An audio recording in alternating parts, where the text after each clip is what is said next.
Hi, everybody. I'm your host, Mike Downer, and welcome to the Integrator Arena Podcast. I'm here with Brian Wirtz. He is the founder and visionary behind W3 Integrator Arena Podcast. How are we doing today, Brian? Doing great, Mike. Glad to be back here again. As we always say, Brian's a retired Marine who transitioned into the entrepreneurial world as a fractional integrator for companies running on EOS. And so now Brian helps everybody do the same. So he's helping integrators become brilliant in the basics and win. Absolutely. Looking forward to another great conversation today, Mike. Me too. So today, Brian, I think what we wanted to talk about is the best practices for winning integrators.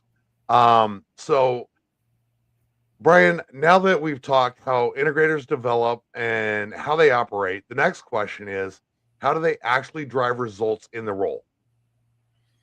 Yeah, how do integrators drive results in their roles? I mean, there's a lot of things that I would say the best integrators do, but one of them, I truly believe it does come down to brilliance. It's in the basics. It's knowing a lot of the basic tools, knowing how to be effective in the moments of the meetings, the moments of the day, the moments of the interactions of what you're doing.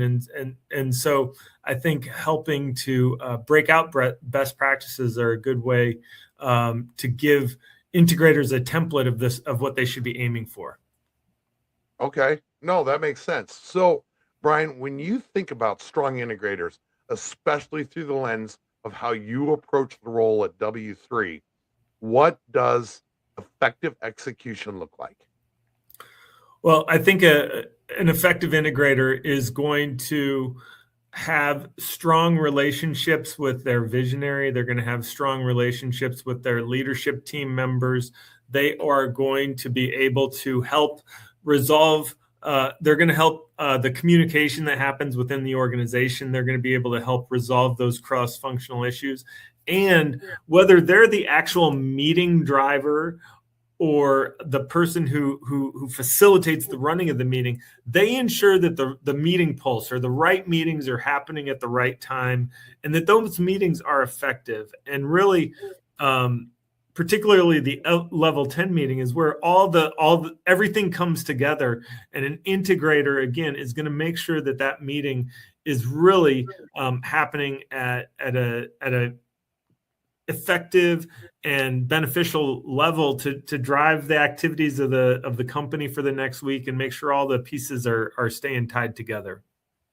Oh, I love that answer. From coming from a background where I have been with a company that uses EOS, and we won't mention any names, but I just don't think that every one of those things that you said was in place. So I love the fact that you can teach that. Absolutely. And Mike, to be clear, a lot of times it's easy to say, it's a lot harder to implement, especially when you're dealing with organizations of some size with, or the more people, the more complicated it gets. And frankly, not everyone has the same level of training and development and talent. And so that's part of the reason and value of having an integrator that is really diving into the best practices and how to get the most out of their the way they run meetings and the business. It's not just meetings, that they're not the only runner of the meetings, but they ensure they happen smoothly. That's a great answer. So, Brian, you keep using the term best practices when describing how integrators operate, especially through the lens of how you approach the role at W3. How should people think about best practices, and how do they help define what right actually looks like in the role? Yeah, to me, best practices are hard to understand if you're not looking for them, right? A lot of wonderful companies, a lot of people will grab a hold of the book Traction or maybe read the book Rocket Fuel, and they'll understand kind of at a high level, oh, this concept of EOS, it seems to make a lot of sense. We can do this on our own. We can run it in our company, and they start going, and they have a data set of one, and it's their own. right? The only thing they see is their interpretation of what they're trying to do, and that they're self-implementing, and they're seeing maybe a little bit of results here and there, and they're seeing some of the fruits, but then it gets frustrating because a lot of the fruits that should come from effective, using the tools, running the right meetings, aren't materializing. And maybe they get kind of mired or frustrated in what's not working. Hey, we're following EOS, we're using a 90-minute meeting, we call it an L10, but it's we can't stick to the agenda. There's too many competing personalities, we can't really solve issues. All those things happen, and it's under the umbrella in a lot of people's view of running a company self-implementing EOS, but really what it is they don't know any different. They're trying to do things the only way they've figured out, with, again, that sample set of one. So best practices, what it does is it can take that simple set of one, and then it can explode it to as wide as you can imagine, because the best practices I bring in are things that I've curated from doing this for over 6 years and working with dozens and dozens of companies. But it's actually not just me. I've learned a lot from my peers, being part of peer forums. I've learned a lot from reading. I'm a very avid reader. I'm constantly kind of taking in new information. I went to the EOS conference, the third EOS conference I've been to, and every time I go to those, I hit all the sessions for the days that I'm there, and then I come back and I watch all the videos. So I'm just constantly devouring more information. And what we're doing is we're baking that all in to best practices, so people don't have to learn it for the first time on their own. And so if you think about it, having a guide, having someone that can show you what right looks like and teach you what right looks like, it can be transformational in taking something to just figuring it out on your own and not even knowing if it could be any better, to knowing, hey, this is a template that I can use, and if we do this consistently, we're going to get better results every time. That's a great answer. That kind of lets us all know how your personal experiences have shaped your thinking on this. So speaking of that, what experiences shaped how you think about this? So some personal experiences. Yeah, so I'll go back to the Marine Corps first, and then I'll talk about EOS second. So if I go back to the Marine Corps, the Marine Corps talks about TTPs, tactics, techniques, and procedures, right? And the Marine Corps likes to give mission type orders, tell people what to do, but not how to do that.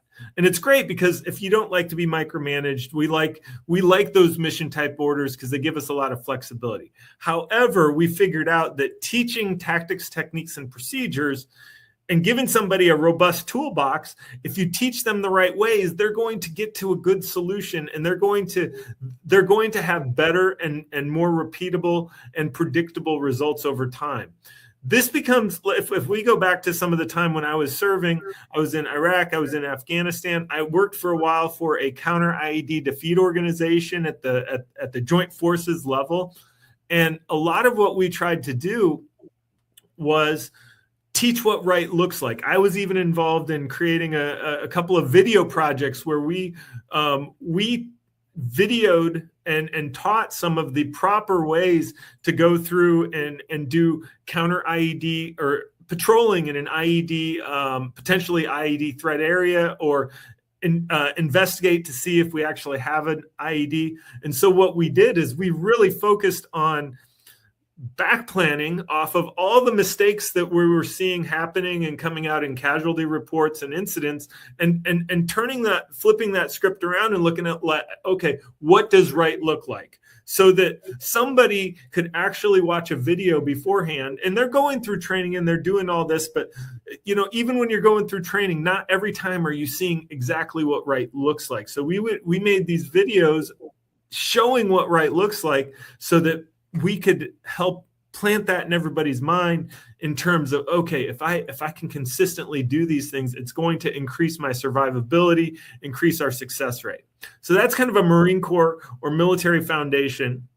And then the EOS side of it actually came about by accident with a client that I worked with, where I kind of package my time by days, right? So in packaging it by days, I worked with a client. They said, Brian, we love you. You seem like a great guy.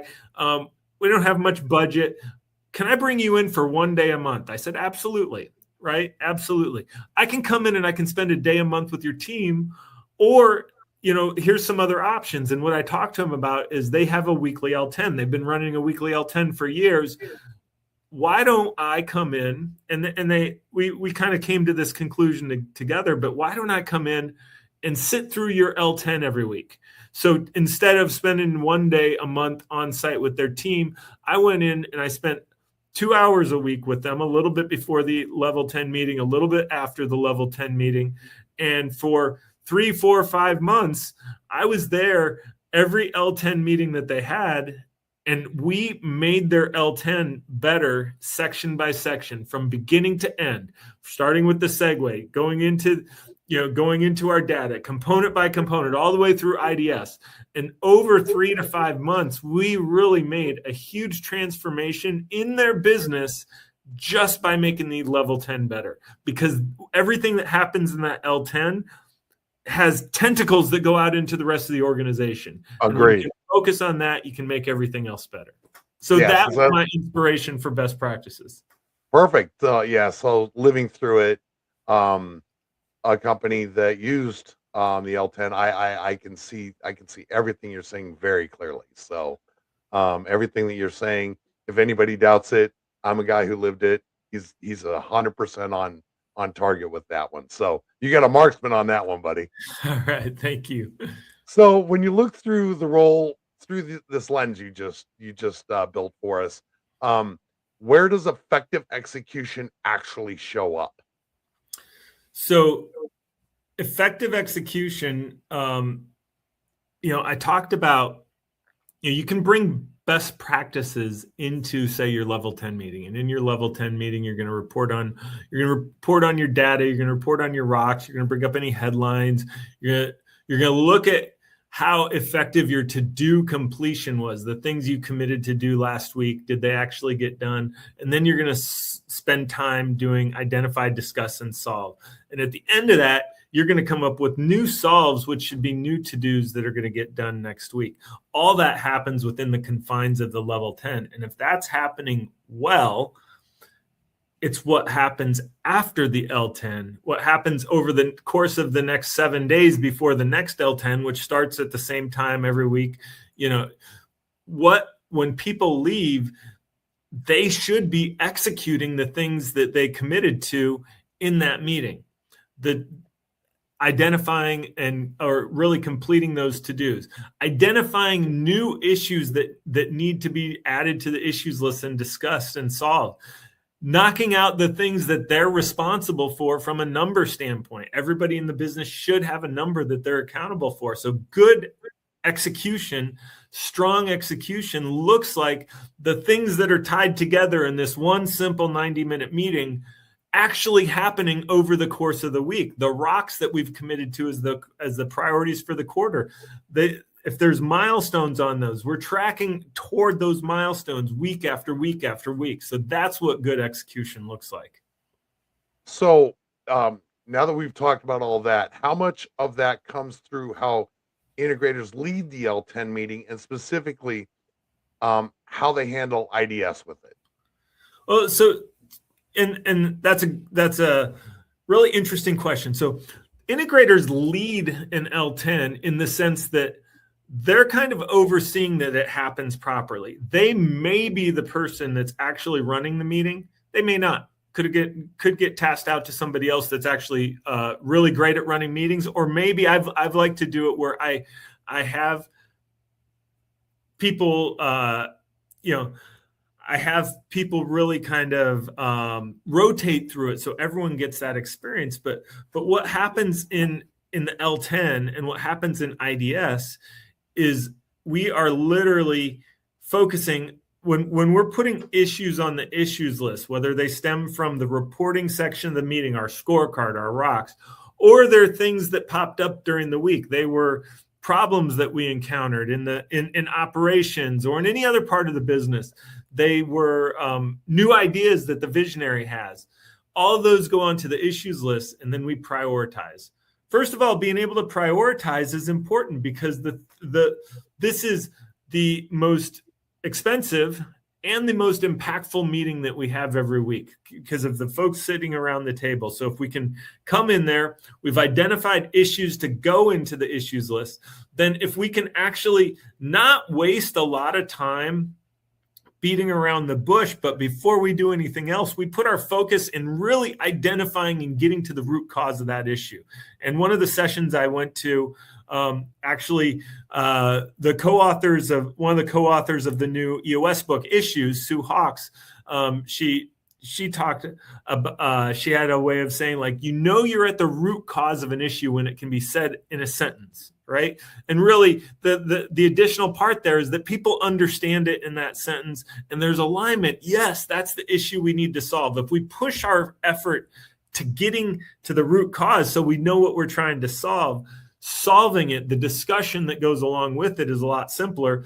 And then at that point, the solve, we really need to come up with what can we do next to improve this situation. That is the to-do, right? That's the thing that has to happen in the next 7 days. So when we're really effective at that, what we see is the velocity. First of all, we become more efficient at our issue discussions. So our IDS takes less time. Therefore, we're able to IDS more things, solve more things. And then the velocity, the ability to solve and then complete the to-do increases, which then frankly increases the velocity of the business. Makes sense. So since our whole goal for this podcast is to improve how the integrators role improves and they get great, why do you think some integrators stay busy but don't actually drive results? Well, I mean, this is there's a lot of reasons behind this, and integrators. The integrator job is a thankless job, and it is one where we're taking the best of the visionaries' ideas and helping them execute. But there's so many things coming at you, and I think if an integrator is not really great at filtering things through the lens of the Vision Traction Organizer, the VTO, or if they're not really great at having boundaries with their visionary in terms of helping that visionary understand the capabilities of the organization and what we can and cannot take on, I think a lot of integrators can become really busy, mired in the details or focused in areas that are not the focus of the business. And that could be a trap, especially for kind of early and developing integrators. And so what we want to do is help them gain the tools to not get into that trap, because how they approach their time and how they approach their ability to focus on the top priorities actually permeates throughout the entire organization. That led me right to my next question. So where do you see the biggest disconnect between activity and effectiveness? Yeah, so the biggest disconnect between activity and effectiveness comes from integrators working below their pay grade. Okay. What I mean by that is sometimes integrators are in more than one seat, and what I've seen is oftentimes the other seat that they're in is the one that takes up the predominance of their time. And what happens is the integrator function actually suffers because there's not enough time focused on that function because so much time and effort is put into doing the other tasks. And a lot of times those tasks tend to be not only, so it might not even be the integrator is also dual hatting as the operations leader or the finance leader, but because they're the operations leader and the finance leader, then they're taking another step down in the organizational tier and they're performing work that maybe even the operations leader or finance leader shouldn't be doing. And so they're jumping down 2 or 3 levels in the organization. And frankly, and I've heard this thrown out a lot of ways, but they're not acting their wage, right? Like they're not acting their wage. And I think Gino Wickman has said, don't do $25 an hour work. And frankly, I think one of the things that makes us so busy is we're not great at distinguishing those $25 an hour tasks and figuring out how to hand them off in a way that we can be comfortable that they're going to be executed effectively by other people. Perfect. That answered a lot of questions from, again, when I was working for a company under the EOS system. So you clicked a lot of things in my brain that we'll have a conversation on this side about. But so why is it so valuable for integrators to learn from proven best practices instead of trying to figure it all out on their own? Well, I would say, thankfully, we're not in a combat zone, right? Like, I'm grateful that those days of my life are over.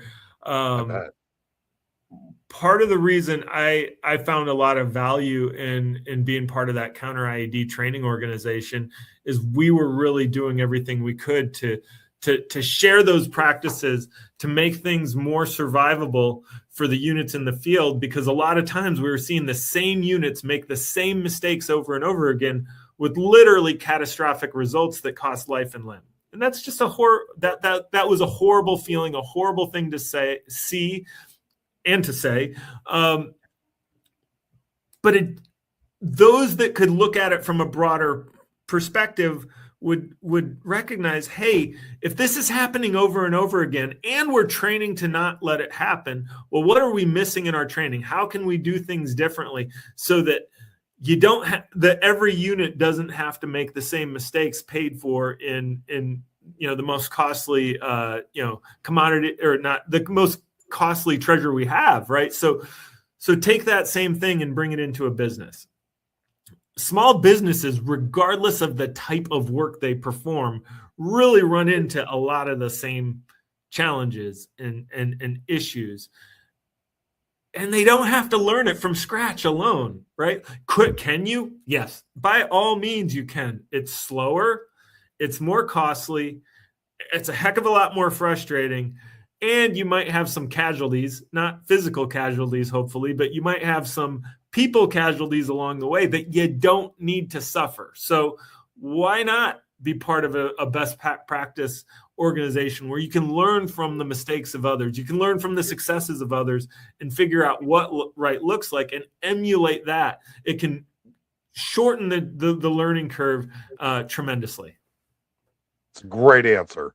So when an integrator actually starts to consistently execute at a high level, what tends to change in terms of results?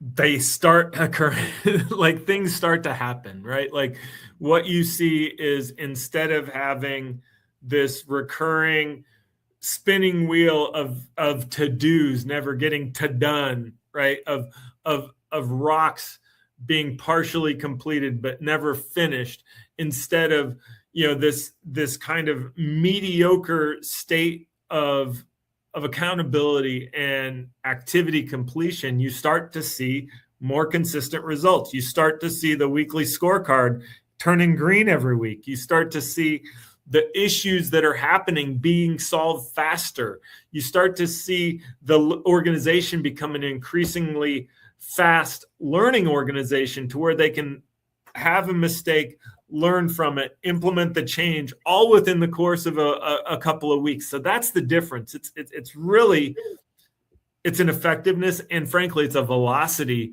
that's just an entirely different place from where it starts. Perfect. It's story time now. So now that we've talked about all this, Brian, can you share an example of an integrator who was working hard but not operating effectively, and what changed when they began applying more effective practices? Yeah, I have seen integrators. I have seen an integrator that took on a new role, and in that role there were definitely a lot of challenges with the visionary, just in terms of it might not have been the perfect visionary integrator mix, but it was the purpose of taking on the role was to move the organization forward. And it was also a learning experience where this integrator was kind of had an overall understanding of the role, but was still really trying to grasp the importance of following techniques and procedures to get the most out of it.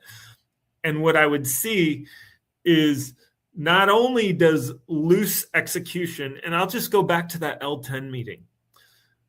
The effectiveness of driving a good L10 meeting starts with the very beginning of the meeting, and that sets the tone for everything that happens after that. So being able to come in and have that L10 meeting kick off well, stay close to the agenda, and move throughout works really well.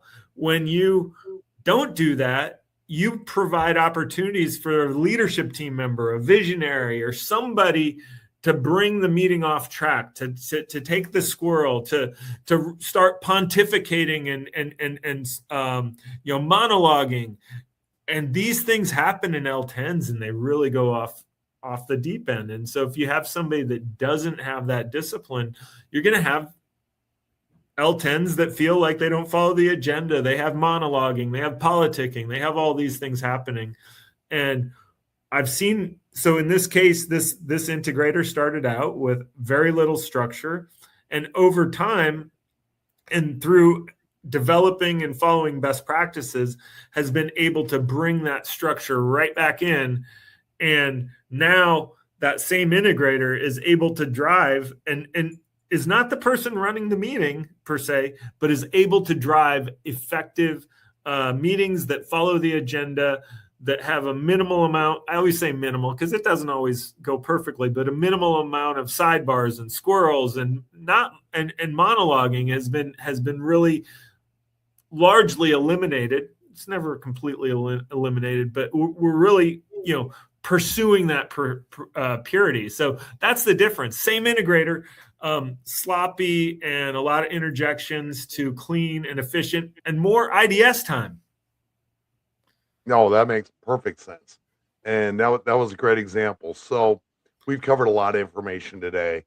I'm just going to kind of wind this up and kind of let you give your spiel here a little bit. So for someone listening to this and wanting to become a more effective integrator in their role and drive better results, what would you encourage them to focus on first?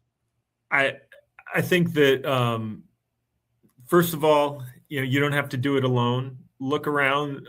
There are a variety of organizations, and an increasing number, that are doing training for new and developing integrators. That's what W3 does.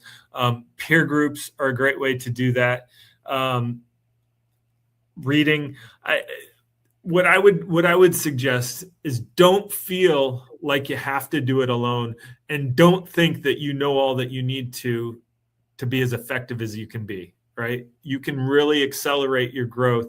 And that's what the W3 program, the accelerator program, we call it the field within the arena. Being on the field is really helping somebody strengthen their muscles through practicing a weekly L10 with other integrators who are in integrator seats and having monthly coaching. These are things that can really help someone step up their level of performance. Perfect. That's a great answer, Brian. Well, I think we're kind of out of time for today. We covered a whole heck of a lot. So I'd like to thank everybody for joining myself, Brian Wirtz, the founder and visionary of W3 Integrator Arena. And I look forward to our next conversation. All right. Likewise, Mike. Thank you. Thank you.